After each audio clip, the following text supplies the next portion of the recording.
Nigerian President Muhammadu Buhari on Tuesday commissioned the newly built international terminal at the Murtala Muhammad International Airport in the economic hub of Lagos.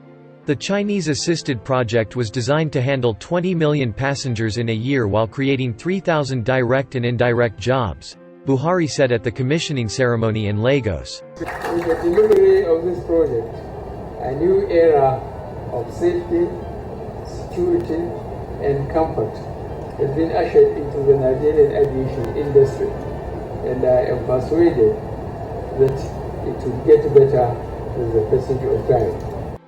The facility is one of the 4 new international airport terminals built in the country's major airports to modernize operation and passenger facilitation. The project was executed by the China Civil Engineering Construction Corporation or CCECC.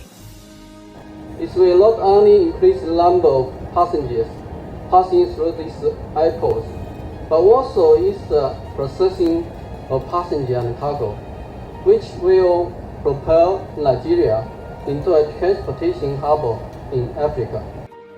It was done in partnership with the Chinese government, involving a loan of $500 million from the Import-Export Bank of China and $100 million in funding from the Nigerian government.